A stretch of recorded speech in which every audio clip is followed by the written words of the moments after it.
Dear student, welcome to my class. It is our second video in the series of chemical bonding. ये हमारी chemical bonding series में second video है. इस video में हम chemical bonding की एक definition और types of chemical bonding के बारे में देखेंगे. Brief. हम deep में बाद के वीडियोस में जाएंगे. वीडियो स्टार्ट करने से पहले आपसे हम्बल रिक्वेस्ट है कि हमारा YouTube चैनल ये नया है, इसको ज़्यादा से ज़्यादा नंबर्स में सब्सक्राइब करें और बेल आइकन दबाना याद रखें, जिससे आपको नोटिफिकेशन तुरंत ही मिले. तो आज का हमारा टॉपिक है chemical bonding and it's type. तो आज हम केमिकल बॉन्डिंग क्या होती है, एक फॉर्मल डेफिनेशन और उसके कितने टाइप्स होते हैं इसके बारे में. तो सबसे पहले केमिकल बॉन्डिंग की definition. Chemical bonding is arise due to the chemical bond which is lasting attraction between atoms, ions और molecules that enables the formation of chemical compounds. इसका मतलब यह है कि केमिकल बॉन्डिंग जो होती है वो केमिकल बॉन्ड के कारण होती है. जब भी केमिकल बॉन्ड बनेगा तो वो केमिकल बॉन्डिंग को राइज करेगा. तो केमिकल बॉन्ड क्या है? केमिकल बॉन्ड एक लास्टिंग यानी रुकने वाला, टिकाऊ, अट्रैक्टिव फोर्स है, यानी अट्रैक्शन का फोर्स है, रिपल्शन का नहीं. इसमें जो भी चीज होगी कोहेसिवनेस आएगी, टुगेदरनेस आएगी, जुड़ाव होगा इसमें. किसके किसके बीच में? एटम्स, आयंस और मॉलिक्यूल्स के बीच में. जब लास्टिंग अट्रैक्शन होता है तो उससे क्या चीज होती है? उससे कंपाउंड बनते हैं. वो कंपाउंड फॉर्मेशन को इनेबल करता है. तो ये हमारी एक डेफिनेशन है केमिकल बॉन्डिंग की. अब हम देखेंगे कितने टाइप की केमिकल बॉन्डिंग होती है. तो सबसे पहले टाइप की केमिकल बॉन्डिंग होती है आयनिक. आयनिक बॉन्डिंग सबसे पहली बॉन्डिंग. दूसरी बॉन्डिंग जो होती है वो कोवैलेंट बॉन्डिंग है.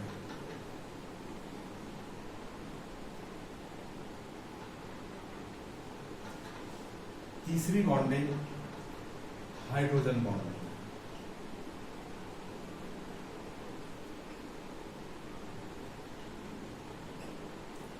चौथी मेटालिक.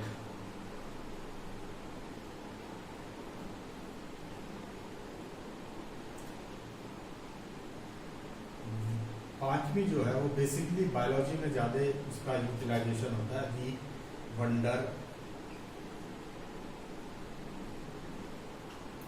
Waals, forces. इसका बायोलॉजी में ज्यादा यूज है इन कंपैरिजन टू केमिस्ट्री.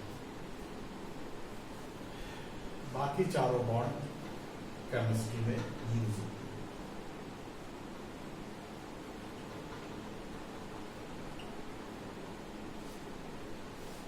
इसी कोवैलेंट बॉन्डिंग का एक पार्ट है कोऑर्डिनेशन बॉन्ड.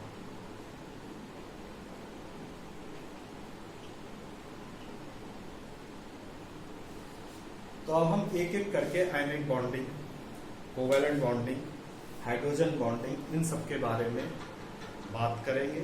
एक ब्रीफ आइडिया लेंगे जिससे कि जब हम अपने फर्दर सीरीज में बढ़ें आगे वीडियोस में तो हम आपको इतनी डिफिकल्टी ना हो कि एकदम से आपको लगे कि क्या होता है आयनिक बॉन्डिंग या कोवैलेंट बॉन्डिंग.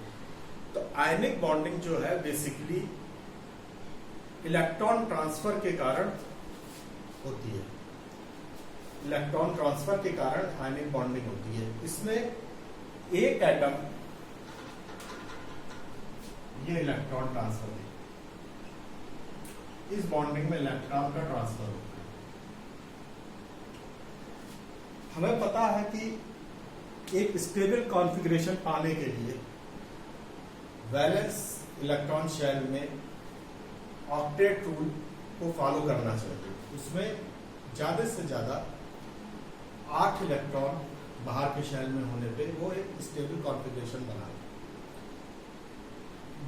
या तो लूज करके वो कॉन्फ़िगरेशन अचीव कर ले या वो गेन करके कॉन्फ़िगरेशन अचीव कर ले. इसमें क्या होता है कि एक एटम अपना इलेक्ट्रॉन लूज करता है, एक या दो इलेक्ट्रॉन, और उसकी वजह से वो पॉजिटिवली चार्ज हो जाता है, और दूसरा एटम उन इलेक्ट्रॉन्स को गेन करता है और नेगेटिवली चार्ज हो जाता है।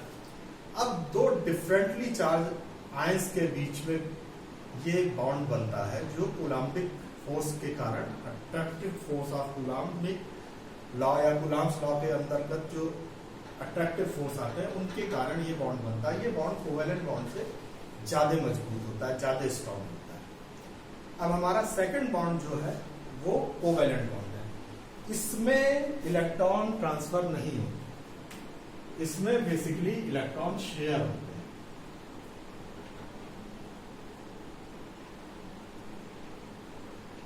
जब हम इलेक्ट्रॉन बॉन्ड यूज कर रहे हैं तो ये इलेक्ट्रॉन वैलेंस इलेक्ट्रॉन है जो सबसे आउटर मोस्ट शेल में होते हैं और जो बॉन्डिंग में पार्टिसिपेट करते हैं। हर इलेक्ट्रॉन बॉन्डिंग में पार्टिसिपेट नहीं होता, जो वैलेंस इलेक्ट्रॉन है वही पार्टिसिपेट करते हैं, उन्हीं के बारे में यहाँ बात हो रही है। इसमें इलेक्ट्रॉन दो एटम्स के बीच में, दो मॉलिक्यूल्स के बीच में शेयर होते हैं और वो शेयरिंग की वजह से बॉन्डिंग बनती है। वो तीन तरह के बॉन्ड बनाते हैं, या तो वो सिंगल बॉन्ड जब एक एक इलेक्ट्रॉन दोनों का शेयर करते हैं, डबल बॉन्ड जब दोनों के दो दो इलेक्ट्रॉन शेयरिंग करते हैं, और ट्रिपल बॉन्ड जब दोनों के तीन तीन इलेक्ट्रॉन शेयर करते हैं एक दूसरे के बीच में। प्रिंसिपल यहाँ पे भी वही है कि उनको स्टेबल कॉन्फ़िगरेशन चाहिए। अब यहाँ पे जो कोऑर्डिनेशन बॉन्डिंग है ये एक स्पेशल बॉन्डिंग है। इसमें क्या होता है कि इलेक्ट्रॉन पेयर शेयर तो दो एटम के बीच में होते हैं, लेकिन वो दोनों इलेक्ट्रॉन एक ही एटम से आते हैं, यानी वो अलग अलग एटम से आके नहीं आते, एक ही एटम से आते हैं और शेयर होते हैं दोनों के बीच में। तो ये छोटा सा डिफरेंस। फिर हमारा तीसरा जो बॉन्ड बनता है उसको हम हाइड्रोजन बॉन्डिंग कहते हैं। ये एक स्पेशल क्लास ऑफ बॉन्डिंग है जो बेसिकली एक तरह की कोवेलेंट बॉन्डिंग है, जो कि नॉन पोलर कोवेलेंट बॉन्ड की वजह से आती है। इसमें कोवेलेंट बॉन्ड जो बनता है, अगर वो दो ऐसे एटम के बीच में बने जिनकी इलेक्ट्रोनेगेटिविटी में काफी डिफरेंस हो, तो एक dipole, partial dipole movement generate हो जाता है, जिसकी वजह से एक पार्शियल पॉजिटिवली चार्ज एटम हो जाता है बॉन्ड का और एक पार्शियल नेगेटिव चार्ज। तो दो इस तरह के एटम मिलके एक बॉन्ड बनाते हैं, उस बॉन्ड को हाइड्रोजन बॉन्ड कहते हैं, और ये एक वीक बॉन्ड है, वीक है। हाइड्रोजन बॉन्ड दो तरह के होते हैं, जब मॉलिक्यूल में ही बने या जब दो अलग मॉलिक्यूल में वो बने, इंट्रामॉलिक्यूलर और इंटरमॉलिक्यूलर। ये जो तीनों बॉन्ड है, इन बॉन्ड के अलावा जो ये मेटालिक बॉन्ड है जो केमिस्ट्री में ज्यादा आता है, ये बेसिकली मेटल एटम की बॉन्डिंग जो होती है उसमें पाया जाता है। मेटल स्पेशल टाइप का बॉन्ड है जो आयनिक और कोवेलेंट बॉन्ड के बीच का है। इसकी जो प्रॉपर्टीज हैं वो दोनों के बीच की है, इंटरमीडिएट है। जो मेटल की ढेरों प्रॉपर्टी है, just like conduction of electricity, malleability, ductility, ये सब चीजें मेटेलिक बॉन्ड की वजह से आती है। तो मेटेलिक बॉन्ड के बारे में और थोड़ा सा ज्यादा देखेंगे अभी। तो हम अभी ये रब कर दे रहे हैं और आपको मेटेलिक बॉन्ड के बारे में बताएं।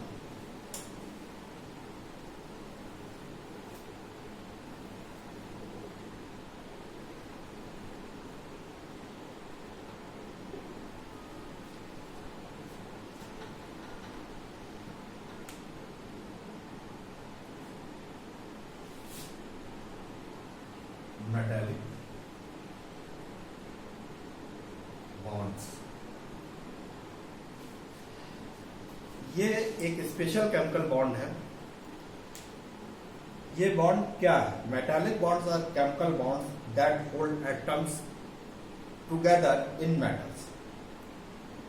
बेसिकली इसमें क्या है कि जो वैलेंस इलेक्ट्रॉन है वो स्पेसिफिकली किसी एक ही एटम के साथ अटैच नहीं होता। इसका वैलेंस इलेक्ट्रॉन डीलोकलाइज्ड है, यानी वो फ्री टू मूव है।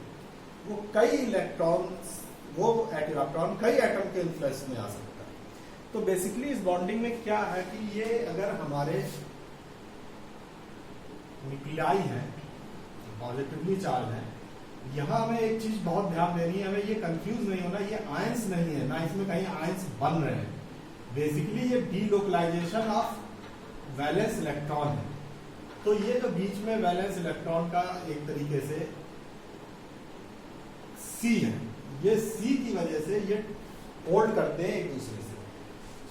तो अगर ये प्रॉपर कोवैलेंट बॉन्ड होता तो ये वाला इलेक्ट्रॉन इन दोनों एटम के बीच में शेयर होता, लेकिन यहाँ पे ये इलेक्ट्रॉन जरूरी नहीं है कि इसी के साथ जाए, ये फ्री है, ये इसके साथ भी जा सकता है, ये इसके साथ भी जा सकता है, ये इसके साथ भी जा सकता है, ये सबके लिए वो है। तो ये डीलोकलाइजेशन ऑफ बॉन्ड है, electron delocalisation of valence electron. जब वैलेंस इलेक्ट्रॉन एक पर्टिकुलर एटम के साथ स्पेसिफिक होकर अटैच ना हो या उसी के इन्फ्लुएंस में ना रहे, वो फ्री हो मूव करने के लिए, तो वो मेटेलिक बॉन्ड को जनरेट करता है। इसकी प्रॉपर्टी दोनों के इन बिटवीन है, आयनिक एंड कोवैलेंट, क्योंकि इसमें little bit of ionic compound की जो वो बॉन्डिंग होती है उसकी भी प्रॉपर्टीज मिलती है। जो इलेक्ट्रिसिटी कंडक्ट होती है मेटल्स में, उसके पीछे ये डीलोकलाइजेशन ऑफ इलेक्ट्रॉन, क्योंकि ये स्पेसिफिक नहीं है, ये मूव कर सकता है, यही इलेक्ट्रिसिटी को कैरी करता है। इसी वजह से ये स्ट्रक्चर इसका नहीं ब्रेक होता, जो लेटेस्ट स्ट्रक्चर है। इसी वजह से मैलेबिलिटी और डक्टिलिटी आती है। इसी वजह से मेटल का स्पेशल जो लस्टिक वो अपीयरेंस होता है, वो भी इसी की वजह से होता है। तो ये मेटेलिक बॉन्ड्स है।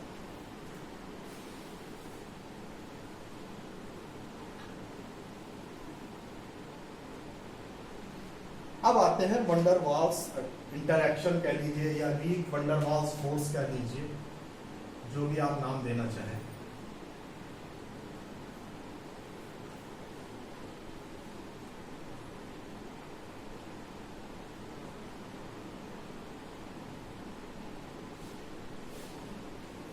इसमें एक फोर्स होता है लंदन फोर्स।